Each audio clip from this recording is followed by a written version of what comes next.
ಆತ್ಮೀಯ ವಿದ್ಯಾರ್ಥಿಗಳೇ, ನಾವೀಗ ತರಗತಿ 6 ವಿಷಯ ವಿಜ್ಞಾನಕ್ಕೆ ಸಂಬಂಧಿಸಿದಂತೆ ಅಧ್ಯಾಯ 3 ಮನದುಂಬಿದ ಊಟ ಸ್ವಸ್ಥ ಶರೀರಕ್ಕೆ ಸೋಪಾನ ಈ ಒಂದು ಅಧ್ಯಾಯಕ್ಕೆ ಸಂಬಂಧಿಸಿದಂತೆ ನಮ್ಮ ಕಲಿಕೆಯನ್ನು ವಿಸ್ತರಿಸಿಕೊಳ್ಳೋಣ. ಈ ವಿಭಾಗದಲ್ಲಿನ ಅಭ್ಯಾಸ ಪ್ರಶ್ನೆಗಳಿಗೆ ಸಂಬಂಧಿಸಿದಂತೆ ಉತ್ತರಗಳನ್ನು ಈಗ ಚರ್ಚೆ ಮಾಡೋಣ. ಈಗ ಮೊದಲ ಪ್ರಶ್ನೆ ಬಂದ್ಬಿಟ್ಟು ಭಿನ್ನವಾದುದನ್ನು ಆರಿಸಿ ಮತ್ತು ಕಾರಣಗಳನ್ನು ಕೊಡಿ ಅಂತ ಇದೆ. ಇಲ್ಲಿ ಮೊದಲ ಉಪಪ್ರಶ್ನೆ ಬಂದ್ಬಿಟ್ಟು ಜೋಳ, ಸಜ್ಜೆ, ರಾಗಿ ಮತ್ತು ಕಡಲೆ ಇದೆ. ಇದರಲ್ಲಿ ಭಿನ್ನವಾದುದು ಯಾವುದು ಅಂದರೆ ಕಡಲೆ ಆಗಿರ್ತದೆ. ಕಾರಣ, ಕಡಲೆಯು ದ್ವಿದಳ ಧಾನ್ಯವಾಗಿದ್ದು ಪ್ರೋಟೀನ್ ಸಮೃದ್ಧವಾಗಿದೆ. ಆದರೆ ಜೋಳ, ಸಜ್ಜೆ ಮತ್ತು ರಾಗಿ ಇವುಗಳು ಏಕದಳ ಧಾನ್ಯಗಳಾಗಿವೆ ಅಥವಾ ಇವುಗಳನ್ನು ಸಿರಿಧಾನ್ಯಗಳು ಅಂತ ಕೂಡ ಕರಿತೇವೆ. ಇನ್ನು ಎರಡನೆಯ ಉಪಪ್ರಶ್ನೆ ಹೆಸರುಕಾಳು, ಸೋಯಾಬೀನ್ ಮತ್ತು ಅಕ್ಕಿ. ಇವುಗಳಲ್ಲಿ ಆರಿಸಬೇಕಾದಂತಹ ಉತ್ತರ ಯಾವುದು ಅಂದರೆ ಅಕ್ಕಿ. ಯಾಕಂದರೆ ಅಕ್ಕಿಯು ಕಾರ್ಬೋಹೈಡ್ರೇಟ್ ಸಮೃದ್ಧವಾದಂತಹ ಆಹಾರ ಪದಾರ್ಥವಾಗಿದೆ. ಇನ್ನು ಉಳಿದಂತೆ ಹೆಸರುಕಾಳು ಮತ್ತು ಸೋಯಾಬೀನ್ ಇವು ಪ್ರೋಟೀನ್ ಸಮೃದ್ಧವಾಗಿರ್ತವೆ. ಈಗ ಎರಡನೆಯ ಪ್ರಶ್ನೆ ಬಂದ್ಬಿಟ್ಟು ಭಾರತದಲ್ಲಿನ ಸಾಂಪ್ರದಾಯಿಕ ಮತ್ತು ಆಧುನಿಕ ಪಾಕ ಪದ್ಧತಿಗಳನ್ನು ಚರ್ಚಿಸಿ ಅಂತ ಇದೆ. ಇದಕ್ಕೆ ಉತ್ತರವನ್ನು ನಾವು ನೋಡೋದಾದರೆ ಸಾಂಪ್ರದಾಯಿಕ ಪಾಕ ಪದ್ಧತಿಯಲ್ಲಿ ಬಹುತೇಕವಾಗಿ ಅಡುಗೆಯನ್ನು ಸೌದೆ ಒಲೆ ಬಳಸಿ ಮಾಡಲಾಗ್ತಿತ್ತು. ಆದರೆ ಇತ್ತೀಚಿನ ದಿನಗಳಲ್ಲಿ ನಮ್ಮಲ್ಲಿ ಹೆಚ್ಚಿನವರು ಆಧುನಿಕ ಅನಿಲ ಒಲೆ ಅಥವಾ ಗ್ಯಾಸ್ ಸ್ಟೋವನ್ನು ಬಳಸಿ ಅಡುಗೆಯನ್ನು ಮಾಡ್ತಾರೆ. ಈ ಮೊದಲು ರುಬ್ಬುವಿಕೆಯನ್ನು ದುಂಡಿ ಅಥವಾ ಅರೆಯುವ ಕಲ್ಲನ್ನು ಅಥವಾ ಒರಳು ಕಲ್ಲನ್ನು ಬಳಸಿ ನಾವು ಮಾಡ್ತಿದ್ವಿ. ಇತ್ತೀಚಿನ ದಿನಗಳಲ್ಲಿ ಸುಲಭವಾಗಿ ರುಬ್ಬಲಿಕ್ಕೆ ಮಿಕ್ಸರ್ ಮತ್ತು ಮಿಕ್ಸರ್ ಗ್ರೈಂಡರ್ಗಳನ್ನು ಬಳಸ್ತೇವೆ. ಆಧುನಿಕ ಕಾಲದಲ್ಲಿ ಸುಧಾರಿತ ಕುಕ್ಕರ್ ಮತ್ತು ಪಾತ್ರೆಗಳನ್ನು ಬಳಸ್ತಿದ್ದೇವೆ. ಈ ಬದಲಾವಣೆಗಳಿಗೆ ತಾಂತ್ರಿಕ ಅಭಿವೃದ್ಧಿ, ಸುಧಾರಿತ ಸಾರಿಗೆ ಮತ್ತು ಉತ್ತಮ ಸಂವಹನದಂಥ ಅಂಶಗಳು ಕೂಡ ಕಾರಣವಾಗಿರಬಹುದು. ಈಗ ಮೂರನೆಯ ಪ್ರಶ್ನೆ ಉತ್ತಮ ಆಹಾರವು ಔಷಧವಾಗಿ ಕಾರ್ಯನಿರ್ವಹಿಸಬಹುದು ಎಂದು ಶಿಕ್ಷಕರು ಹೇಳುತ್ತಾರೆ. ರವಿ ಈ ಹೇಳಿಕೆಯ ಬಗ್ಗೆ ಕುತೂಹಲ ಹೊಂದಿದ್ದಾನೆ ಮತ್ತು ಶಿಕ್ಷಕರನ್ನು ಕೇಳಲು ಅವನಲ್ಲಿ ಕೆಲವು ಪ್ರಶ್ನೆಗಳಿವೆ. ಅವನು ಕೇಳಬಹುದಾದ ಕನಿಷ್ಠ 2 ಪ್ರಶ್ನೆಗಳನ್ನು ಪಟ್ಟಿ ಮಾಡಿ. ಉತ್ತಮ ಆಹಾರ ಸೇವನೆಯಿಂದ ಯಾವ ಕಾಯಿಲೆಗಳು ಬಾರದ ಹಾಗೆ ತಡೆಗಟ್ಟಬಹುದು ಅನ್ನುವುದು ಮೊದಲ ಪ್ರಶ್ನೆ. ಅದೇ ರೀತಿಯಾಗಿ ಎರಡನೆಯ ಪ್ರಶ್ನೆ ನೆಗಡಿ ಮತ್ತು ಕೆಮ್ಮಿಗೆ ಔಷಧವಾಗಿ ಯಾವ ಆಹಾರವನ್ನು ಸೇವಿಸಬಹುದು. ಇದರ ಹೊರತಾಗಿ ಕೂಡ ನೀವು ಬೇರೆ ಪ್ರಶ್ನೆಗಳನ್ನು ಕೇಳಬಹುದು ಮೇಲಿನ ಹೇಳಿಕೆಯನ್ನು ಕನ್ಫರ್ಮ್ ಮಾಡಿಕೊಳ್ಳಿಕ್ಕೆ. ಈಗ ನಾಲ್ಕನೆಯ ಪ್ರಶ್ನೆ ಎಲ್ಲ ರುಚಿಕರವಾದ ಆಹಾರಗಳು ಆರೋಗ್ಯಕರವಲ್ಲ, ಅಂತೆಯೇ ಎಲ್ಲ ಪೌಷ್ಟಿಕ ಆಹಾರಗಳು ಯಾವಾಗಲೂ ಆನಂದದಾಯಕವಲ್ಲ. ಕೆಲವು ಉದಾಹರಣೆಗಳೊಂದಿಗೆ ನಿಮ್ಮ ಆಲೋಚನೆಗಳನ್ನು ಹಂಚಿಕೊಳ್ಳಿ. ಇದು ಪ್ರಶ್ನೆ. ಇದಕ್ಕೆ ಒಂದು ವಿವರಣಾತ್ಮಕವಾದ ಉತ್ತರ ಬೇಕು. ಅದನ್ನು ಈಗ ನೋಡೋದಾದರೆ ಫಾಸ್ಟ್ ಫುಡ್ಗಳಾದ ಗೋಬಿ ಮಂಚೂರಿ, ಪಾನಿಪುರಿ, ಪಿಜ್ಜಾ, ಬರ್ಗರ್ ಮುಂತಾದವು ಕೇವಲ ಬಾಯಿಗೆ ರುಚಿಸುತ್ತವೆಯೇ ಹೊರತು ಇವು ಆರೋಗ್ಯವನ್ನು ಕೆಡಿಸುತ್ತವೆ. ಜೊತೆಗೆ ಇವುಗಳಿಂದ ದೀರ್ಘಕಾಲದವರೆಗೆ ಹೊಟ್ಟೆಯು ತುಂಬುವುದಿಲ್ಲ. ಆದರೆ ಪೌಷ್ಟಿಕ ಆಹಾರಗಳು ಹೊಟ್ಟೆಯನ್ನು ತುಂಬಿಸುವುದರ ಜೊತೆಗೆ ನಮ್ಮ ದೇಹಕ್ಕೆ ಬೇಕಾದ ಅಗತ್ಯ ಪೋಷಕಾಂಶಗಳನ್ನು ಒದಗಿಸುತ್ತವೆ. ಉತ್ತಮ ಆಹಾರವಾದ ತರಕಾರಿಗಳು, ಉದಾಹರಣೆಗೆ ಹಾಗಲಕಾಯಿ, ಬಹಳಷ್ಟು ಜನರಿಗೆ ರುಚಿಸುವುದಿಲ್ಲ. ಆದರೆ ಅವುಗಳನ್ನು ತಿನ್ನುವುದರಿಂದ ಬಹಳಷ್ಟು ಆರೋಗ್ಯದ ಸಮಸ್ಯೆಗಳು ದೂರವಾಗುತ್ತವೆ. ಇದು ನಾಲ್ಕನೆಯ ಪ್ರಶ್ನೆಗೆ ಉತ್ತರ. ಇನ್ನು ಐದನೆಯ ಪ್ರಶ್ನೆಗೆ ಉತ್ತರವನ್ನು ನೋಡುವುದಾದರೆ ಮೇದು ತರಕಾರಿಗಳನ್ನು ಸೇವಿಸುವುದಿಲ್ಲ, ಆದರೆ ಬಿಸ್ಕತ್, ನೂಡಲ್ಸ್ ಮತ್ತು ಬಿಳಿ ಬ್ರೆಡ್ಡನ್ನು ಆಸ್ವಾದಿಸುತ್ತಾನೆ, ಅಂದರೆ ಎಂಜಾಯ್ ಮಾಡ್ತಾನೆ. ಅವನಿಗೆ ಆಗಾಗ್ಗೆ ಹೊಟ್ಟೆ ನೋವು ಮತ್ತು ಮಲಬದ್ಧತೆ ಉಂಟಾಗುತ್ತದೆ. ಈ ಸಮಸ್ಯೆಗಳನ್ನು ನಿವಾರಿಸಲು ಅವನು ತನ್ನ ಆಹಾರದಲ್ಲಿ ಯಾವ ಬದಲಾವಣೆಗಳನ್ನು ಮಾಡಬೇಕು? ನಿಮ್ಮ ಉತ್ತರವನ್ನು ವಿವರಿಸಿ. ಈಗ ಉತ್ತರವನ್ನು ನೋಡೋದಾದರೆ ಬಿಸ್ಕತ್ತು, ಬಿಳಿ ಬ್ರೆಡ್ ಮತ್ತು ನೂಡಲ್ಸ್ಗಳನ್ನು ಸಾಮಾನ್ಯವಾಗಿ ಕೇವಲ ಮೈದಾ ಹಿಟ್ಟಿನಿಂದ ಮಾಡಿರುತ್ತಾರೆ. ಮೈದಾ ಹಿಟ್ಟಿನಲ್ಲಿ ಸ್ವಲ್ಪವೂ ನಾರಿನ ಅಂಶ ಅಂದರೆ ಫೈಬರ್ ಇರುವುದಿಲ್ಲ. ನಾರಿನ ಅಂಶದ ಕೊರತೆಯಿಂದ ಮಲಬದ್ಧತೆ ಉಂಟಾಗುತ್ತದೆ. ಹಾಗಾಗಿ ಈ ಸಮಸ್ಯೆಯನ್ನು ನಿವಾರಿಸಲು ಮೇದು ನಾರಿನ ಅಂಶ ಹೆಚ್ಚಿರುವ ಆಹಾರಗಳಾದ ತಾಜಾ ತರಕಾರಿಗಳು, ದ್ವಿದಳ ಧಾನ್ಯಗಳು ಮತ್ತು ಹಣ್ಣುಗಳನ್ನು ಸೇವಿಸಬೇಕು. ಈಗ 6ನೆಯ ಪ್ರಶ್ನೆಯನ್ನು ನೋಡೋಣ. ಮಂದ ಬೆಳಕಿನಲ್ಲಿ ವಸ್ತುಗಳನ್ನು ನೋಡಲು ರೇಷ್ಮಾಗೆ ತೊಂದರೆಯಾಯಿತು. ವೈದ್ಯರು ಅವಳ ದೃಷ್ಟಿಯನ್ನು ಪರೀಕ್ಷಿಸಲು ಮತ್ತು ನಿರ್ದಿಷ್ಟ ಜೀವಸತ್ವ ಪೂರಕವನ್ನು ಸೂಚಿಸಿದರು. ಅವಳ ದೈನಂದಿನ ಆಹಾರದಲ್ಲಿ ಕೆಲವು ಆಹಾರ ಪದಾರ್ಥಗಳನ್ನು ಸೇರಿಸುವಂತೆ ಅವರು ಸಲಹೆ ನೀಡಿದರು. ಇದು ಒಂದು ಪ್ಯಾರಾಗ್ರಾಫ್. ಇದಕ್ಕೆ ಸಂಬಂಧಿಸಿದಂತೆ ಪ್ರಶ್ನೆಗಳನ್ನು ನೀಡಲಾಗಿದೆ. ಮೊದಲನೆಯ ಪ್ರಶ್ನೆ ಬಂದ್ಬಿಟ್ಟು, ಅವಳು ಯಾವ ನ್ಯೂನತಾ ಕಾಯಿಲೆಯಿಂದ ಬಳಲುತ್ತಿದ್ದಾಳೆ? ಇದಕ್ಕೆ ಉತ್ತರ, ಮಂದ ಬೆಳಕಿನಲ್ಲಿ ನೋಡಲಿಕ್ಕೆ ರೇಷ್ಮೆಗೆ ಕಷ್ಟ ಆಗ್ತಾ ಇದೆ ಅಂದರೆ ಅವಳು ನಿಸ್ಸಂಶಯವಾಗಿ ಇರುಳು ಗುರುಡುತನ ಅಥವಾ ರಾತ್ರಿ ಕುರುಡುತನದಿಂದ, ಇದನ್ನು ಇಂಗ್ಲೀಷ್ನಲ್ಲಿ ನೈಟ್ ಬ್ಲೈಂಡ್ನೆಸ್ ಅಂತ ಕರೀತಾರೆ, ಈ ಒಂದು ರೋಗದಿಂದ ನರಳುತ್ತಿದ್ದಾಳೆ ಅಂತ ಅರ್ಥ. ಇನ್ನು 2ನೆಯ ಪ್ರಶ್ನೆ ಏನಂದರೆ, ಅವಳ ದೈನಂದಿನ ಆಹಾರದಲ್ಲಿ ಯಾವ ಪೋಷಕಾಂಶದ ಕೊರತೆ ಇರಬಹುದು? ಅಂದರೆ ನೈಟ್ ಬ್ಲೈಂಡ್ನೆಸ್ಗೆ ಯಾವ ಪೋಷಕಾಂಶದ ಕೊರತೆ ಇರ್ತದಪ್ಪ ಅಂದರೆ ವಿಟಮಿನ್ ಎ. ಆ ವಿಟಮಿನ್ ಎ ಸಮೃದ್ಧವಾದ ಆಹಾರವನ್ನು ಸೇವಿಸಿದರೆ ಈ ಒಂದು ಇರುಳುಗುರುಡುತನ ಅಂತಕ್ಕಂಥದ್ದು ಕಡಿಮೆ ಆಗ್ತದೆ. ಹಾಗಾಗಿ ಕ್ಯಾರೆಟ್ನಂತಹ ಆಹಾರಗಳನ್ನು ಸೇವಿಸಲಿಕ್ಕೆ ವೈದ್ಯರು ಸಲಹೆ ನೀಡಿರ್ತಾರೆ. 3ನೆಯ ಉಪಪ್ರಶ್ನೆ, ಈ ಸಮಸ್ಯೆಯನ್ನು ನಿವಾರಿಸಲು ಅವಳು ತನ್ನ ದೈನಂದಿನ ಆಹಾರದಲ್ಲಿ ಸೇರಿಸಲೇಬೇಕಾದ ಕೆಲವು ಆಹಾರ ಪದಾರ್ಥಗಳನ್ನು ಸೂಚಿಸಿ ಅಂತಿದೆ. ಯಾವುದಾದರೂ 4. ಅಂದರೆ ವಿಟಮಿನ್ ಎ ಸಮೃದ್ಧವಾಗಿರುವ ಆಹಾರ ಪದಾರ್ಥಗಳು ಯಾವುವು ಅಂದರೆ ಪಪ್ಪಾಯಿ, ಕ್ಯಾರೆಟು, ಮಾವು, ಹಾಲು ಮತ್ತು ಹಸಿರು ಸೊಪ್ಪುಗಳು. ಇಂತಹ ಆಹಾರ ಪದಾರ್ಥಗಳನ್ನು ಸೇವಿಸುವುದರಿಂದ ರಾತ್ರಿ ಕುರುಡುತನವನ್ನು ಕಡಿಮೆ ಮಾಡಬಹುದು. ಈಗ ಮುಂದಿನ ಪ್ರಶ್ನೆಗೆ ಹೋಗೋದಾದರೆ, ನಿಮಗೆ ಈ ಕೆಳಗಿನವುಗಳನ್ನು ಒದಗಿಸಲಾಗಿದೆ. ಮೊದಲನೆಯದು ಸಂಸ್ಕರಿಸಿದ ಹಣ್ಣಿನ ರಸ, 2 ತಾಜಾ ಹಣ್ಣಿನ ರಸ, 3 ತಾಜಾ ಹಣ್ಣು. ಇವುಗಳಲ್ಲಿ ನೀವು ಯಾವುದಕ್ಕೆ ಆದ್ಯತೆ ನೀಡುತ್ತೀರಿ ಮತ್ತು ಏಕೆ? ಇದಕ್ಕೆ ಉತ್ತರವನ್ನು ನೋಡೋದಾದರೆ, 3ನೆಯ ಆಯ್ಕೆಯಾದ ತಾಜಾ ಹಣ್ಣಿಗೆ ನಾನು ಆದ್ಯತೆಯನ್ನು ನೀಡುತ್ತೇನೆ. ಏಕೆಂದರೆ ತಾಜಾ ಹಣ್ಣಿನಲ್ಲಿ ನಾರಿನ ಅಂಶದ ಜೊತೆಗೆ ಇತರ ಎಲ್ಲ ನೈಸರ್ಗಿಕ ಪೋಷಕಾಂಶಗಳನ್ನು ಅದು ಒಳಗೊಂಡಿರುತ್ತದೆ. ತಾಜಾ ಹಣ್ಣಿನ ರಸ ಮಾಡಿದಾಗ ಅದರಲ್ಲಿ ಸಾಕಷ್ಟು ಪೋಷಕಾಂಶಗಳು ಮತ್ತು ನಾರಿನಂಶ ಕಳೆದು ಹೋಗುವ ಸಾಧ್ಯತೆ ಇರುತ್ತದೆ. ಹಾಗಾಗಿ ನಾವು ತಾಜಾ ಹಣ್ಣನ್ನು ಹೆಚ್ಚು ಪ್ರಿಫರ್ ಮಾಡಬೇಕು.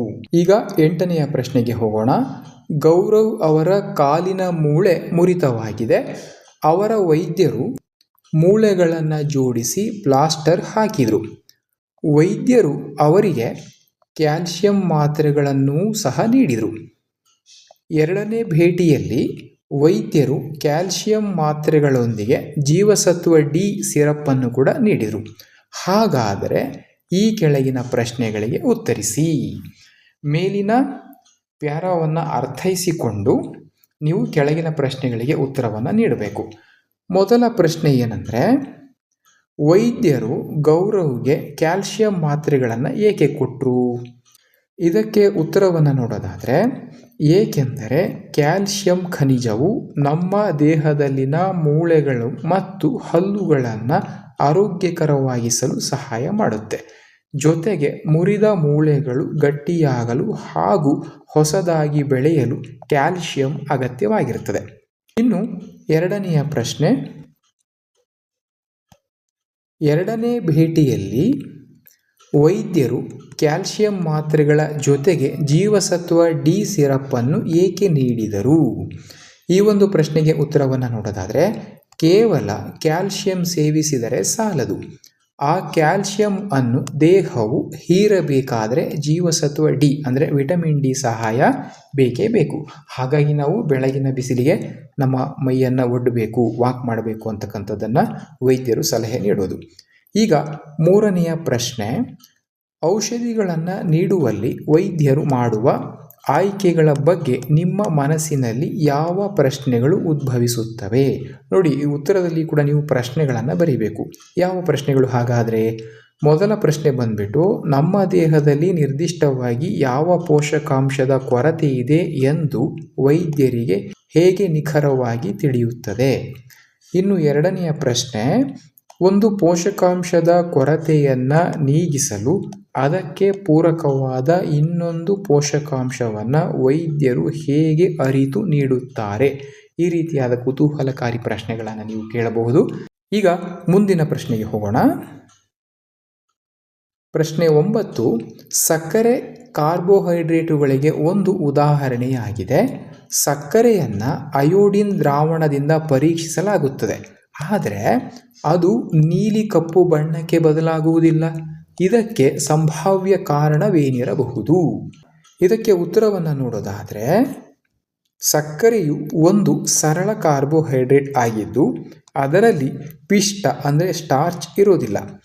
ಅಯೋಡಿನ್ ದ್ರಾವಣವು ಕೇವಲ ಪಿಷ್ಟದ ಇರುವಿಕೆಯನ್ನು ಮಾತ್ರ ಪರೀಕ್ಷೆ ಮಾಡುತ್ತೆ, ಹೊರತಾಗಿ ಸಕ್ಕರೆಯಂತಹ ಸರಳ ಕಾರ್ಬೋಹೈಡ್ರೇಟುಗಳನ್ನು ಅದು ಪರೀಕ್ಷೆ ಮಾಡೋದಿಲ್ಲ. ಹಾಗಾಗಿ ಸಕ್ಕರೆಗೆ ಅಯೋಡಿನ್ ದ್ರಾವಣ ಹಾಕಿದಾಗ ಅದು ನೀಲಿ ಕಪ್ಪು ಬಣ್ಣಕ್ಕೆ ತಿರುಗುವುದಿಲ್ಲ. ಅರ್ಥ ಆಯ್ತಾ? ಈಗ ಮುಂದಿನ ಪ್ರಶ್ನೆಗೆ ಹೋಗೋಣ. ಪ್ರಶ್ನೆ 10, ಎಲ್ಲ ಪಿಷ್ಟಗಳು ಕಾರ್ಬೋಹೈಡ್ರೇಟ್ಗಳಾಗಿವೆ, ಆದರೆ ಎಲ್ಲ ಕಾರ್ಬೋಹೈಡ್ರೇಟುಗಳು ಪಿಷ್ಟಗಳಲ್ಲ ಎಂಬ ರಾಮನ್ ಅವರ ಹೇಳಿಕೆಯ ಬಗ್ಗೆ ನಿಮ್ಮ ಅಭಿಪ್ರಾಯವೇನು? ನಿಮ್ಮ ಉತ್ತರವನ್ನು ಪರೀಕ್ಷಿಸಲು ಒಂದು ಚಟುವಟಿಕೆಯನ್ನು ವಿನ್ಯಾಸಗೊಳಿಸಿ. ಈಗ ಉತ್ತರವನ್ನು ನೋಡೋಣ. ರಾಮನ್ ಅವರ ಹೇಳಿಕೆ ಸಂಪೂರ್ಣ ಸರಿಯಾಗಿದೆ. ಇದರ ಅರ್ಥವೇನೆಂದರೆ, ಎಲ್ಲ ಪಿಷ್ಟಗಳು ಕಾರ್ಬೋಹೈಡ್ರೇಟುಗಳ ಗುಂಪಿಗೆ ಸೇರಿದರೂ ಪಿಷ್ಟವಲ್ಲದ ಇತರ ರೂಪದ ಕಾರ್ಬೋಹೈಡ್ರೇಟುಗಳು, ಉದಾಹರಣೆಗೆ ಸಕ್ಕರೆ, ಇವೆ. ಇದನ್ನು ಪರೀಕ್ಷಿಸಲು ಸಕ್ಕರೆ, ಅಕ್ಕಿ ಮತ್ತು ಆಲೂಗಡ್ಡೆಯಂತಹ ಮಾದರಿಗಳನ್ನು ಸಂಗ್ರಹಿಸಿ ಪ್ರತಿ ಮಾದರಿಗೆ ಅಯೋಡಿನ್ ದ್ರಾವಣವನ್ನು ಸೇರಿಸುವ ಮೂಲಕ ಪರೀಕ್ಷೆ ಮಾಡಿ. ಮಾದರಿಯು ನೀಲಿ ಕಪ್ಪು ಬಣ್ಣಕ್ಕೆ ತಿರುಗಿದರೆ ಅದು ಪಿಷ್ಟವನ್ನು ಹೊಂದಿರುತ್ತದೆ. ಆಲೂಗಡ್ಡೆ ಮತ್ತು ಅಕ್ಕಿ ಪಿಷ್ಟ ಹೊಂದಿರುವುದರಿಂದ ಬಣ್ಣ ಬದಲಾಯಿಸ್ತವೆ. ಆದರೆ ನೋಡಿ, ಸಕ್ಕರೆ ವಿಚಾರದಲ್ಲಿ ಹಾಗಾಗುವುದಿಲ್ಲ. ಸಕ್ಕರೆ ಕಾರ್ಬೋಹೈಡ್ರೇಟ್ ಆಗಿದ್ದರೂ ಸಹ ಪಿಷ್ಟವನ್ನು ಹೊಂದಿಲ್ಲ, ಅದು ಸರಳ ಕಾರ್ಬೋಹೈಡ್ರೇಟ್. ಹಾಗಾಗಿ ಒಂದೇ ರೀತಿಯಲ್ಲಿ ಪ್ರತಿಕ್ರಿಯಿಸುವುದಿಲ್ಲ. ಈಗ ಪ್ರಶ್ನೆ 11, ಪ್ರಯೋಗಾಲಯದಲ್ಲಿ ಅಯೋಡಿನ್ ಬಳಸುವಾಗ ಕೆಲವು ಹನಿ ಅಯೋಡಿನ್ ಮಿಷ್ಟಿಯ ಕಾಲು ಚೀಲಗಳ ಅಂದರೆ ಸಾಕ್ಸ್ ಮೇಲೆ ಬಿತ್ತು ಮತ್ತು ಕೆಲವು ಹನಿ ಅವಳ ಶಿಕ್ಷಕಿಯ ಸೀರೆಯ ಮೇಲೆ ಕೂಡ ಬಿದ್ದು. ಸೀರೆಯ ಮೇಲಿನ ಅಯೋಡಿನ್ ಹನಿಗಳು ನೀಲಿ ಕಪ್ಪು ಬಣ್ಣಕ್ಕೆ ತಿರುಗಿದರೆ ಕಾಲು ಚೀಲಗಳ ಮೇಲಿನ ಬಣ್ಣ ಬದಲಾಗಲಿಲ್ಲ. ಇದಕ್ಕೆ ಸಂಭಾವ್ಯ ಕಾರಣವೇನಿರಬಹುದು? ಇದು ಪ್ರಶ್ನೆ. ಇದಕ್ಕೆ ಉತ್ತರವನ್ನು ನೋಡೋದಾದರೆ, ಮಿಷ್ಟಿಯ ಶಿಕ್ಷಕಿಯ ಸೀರೆಯಲ್ಲಿ ಪಿಷ್ಟ ಅಂದರೆ ಗಂಜಿ ಇರಬೇಕು. ಇದನ್ನು ಬಟ್ಟೆ ತಯಾರಿಕೆಯ ಪ್ರಕ್ರಿಯೆಯಲ್ಲಿ ಅಥವಾ ಸೀರೆಗೆ ಗರಿಗರಿಯಾದ ರೂಪವನ್ನು ನೀಡಲಿಕ್ಕೆ ಬಳಸಲಾಗಿರಬಹುದು. ಈ ಪಿಷ್ಟವು ಅಯೋಡಿನ್ನೊಂದಿಗೆ ಪ್ರತಿಕ್ರಿಯಿಸಿ ನೀಲಿ ಕಪ್ಪು ಬಣ್ಣವನ್ನು ಉತ್ಪಾದಿಸುತ್ತದೆ. ಮತ್ತೊಂದೆಡೆ ಮಿಷ್ಟಿಯ ಸಾಕ್ಸ್ಗಳಲ್ಲಿ ಯಾವುದೇ ಪಿಷ್ಟ ಇರಲಿಲ್ಲ. ಹಾಗಾಗಿ ಅವುಗಳ ಮೇಲೆ ಅಯೋಡಿನ್ ಹನಿಗಳು ಬಿದ್ದರೂ ಕೂಡ ಏನಾಯಿತು, ಬಣ್ಣ ಬದಲಾವಣೆ ಆಗದೇ ಇರೋದನ್ನು ನಾವು ಕಂಡುಕೊಂಡ್ವಿ. ಈಗ ಮುಂದಿನ ಪ್ರಶ್ನೆಗೆ ಹೋಗೋಣ. ಸಿರಿಧಾನ್ಯಗಳನ್ನು ಆರೋಗ್ಯಕರ ಆಹಾರದ ಆಯ್ಕೆ ಎಂದು ಏಕೆ ಪರಿಗಣಿಸಲಾಗುತ್ತದೆ? ದೇಹದ ಪೋಷಕಾಂಶದ ಅವಶ್ಯಕತೆಗಳಿಗೆ ಕೇವಲ ಸಿರಿಧಾನ್ಯಗಳನ್ನು ಸೇವಿಸುವುದು ಸಾಕಾಗುತ್ತದೆಯೇ? ಚರ್ಚಿಸಿ. ಈ ಪ್ರಶ್ನೆಗೆ ಉತ್ತರವನ್ನು ನೋಡೋದಾದರೆ, ಸಿರಿಧಾನ್ಯಗಳು ಜೀವಸತ್ವಗಳು, ಕಬ್ಬಿಣ ಮತ್ತು ಕ್ಯಾಲ್ಸಿಯಂನಂತಹ ಖನಿಜಗಳನ್ನು ಹಾಗೂ ನಾರು ಪದಾರ್ಥಗಳಿಂದ ಅಂದರೆ ಫೈಬರ್ನಿಂದ ಸಮೃದ್ಧವಾಗಿರುವ ಹೆಚ್ಚು ಪೌಷ್ಟಿಕಾಂಶದ ಧಾನ್ಯಗಳಾಗಿವೆ. ಹಾಗಾಗಿ ಇವುಗಳನ್ನು ಆರೋಗ್ಯಕರ ಆಹಾರದ ಆಯ್ಕೆ ಎಂದು ಪರಿಗಣಿಸಲಾಗಿದೆ. ನಮ್ಮ ದೇಹದ ಸಾಮಾನ್ಯ ಕಾರ್ಯನಿರ್ವಹಣೆಗೆ ಅಗತ್ಯವಾದ ಸಂತುಲಿತ ಆಹಾರಕ್ಕೆ ಅಂದರೆ ಸಮತೋಲಿತ ಆಹಾರಕ್ಕೆ ಅವು ಗಮನಾರ್ಹ ಕೊಡುಗೆ ನೀಡುತ್ತವೆ. ಆದಾಗ್ಯೂ ನಮ್ಮ ದೇಹಕ್ಕೆ ಅಗತ್ಯವಾದ ಎಲ್ಲ ಪ್ರೋಟೀನ್ಗಳು, ಕೊಬ್ಬುಗಳು, ಜೀವಸತ್ವಗಳು ಮತ್ತು ಖನಿಜಗಳನ್ನು ಒದಗಿಸಲು ವಿವಿಧ ರೀತಿಯ ಆಹಾರಗಳ ಅಗತ್ಯವಿರುತ್ತದೆ. ಆದ್ದರಿಂದ ಕೇವಲ ಸಿರಿಧಾನ್ಯಗಳನ್ನು ಮಾತ್ರ ತಿನ್ನುವುದು ದೇಹದ ಸಂಪೂರ್ಣ ಪೌಷ್ಟಿಕಾಂಶದ ಅವಶ್ಯಕತೆಗಳನ್ನು ಪೂರೈಸಲು ಸಾಕಾಗುವುದಿಲ್ಲ. ಸಿರಿಧಾನ್ಯಗಳು ಸಮೃದ್ಧವೇ, ಆದರೂ ಕೂಡ ಅವು ಪರಿಪೂರ್ಣ ಆಹಾರ ಅಲ್ಲ ಅನ್ನೋದು ಈ ಚರ್ಚೆಯ ತಿರುಳು. ಈಗ ಪ್ರಶ್ನೆ 13. ನಿಮಗೆ ಒಂದು ದ್ರಾವಣದ ಮಾದರಿಯನ್ನು ನೀಡಿದೆ. ಇದು ಅಯೋಡಿನ್ ದ್ರಾವಣವಾಗಿರುವ ಸಾಧ್ಯತೆಯನ್ನು ನೀವು ಹೇಗೆ ಪರೀಕ್ಷಿಸುವಿರಿ? ಇಲ್ಲಿ ಪರೀಕ್ಷೆಯ ಮೂಲಕ ನಾವು ಉತ್ತರವನ್ನು ಕಂಡುಕೊಳ್ಬೇಕು. ಉತ್ತರವನ್ನು ನೋಡೋದಾದರೆ, ಒಂದು ದ್ರಾವಣವು ಅಯೋಡಿನ್ ಆಗಿದೆಯೇ ಎಂದು ಪರೀಕ್ಷಿಸಲು ಪಿಷ್ಟದ ಪರೀಕ್ಷೆಯನ್ನು ಮಾಡಬಹುದು.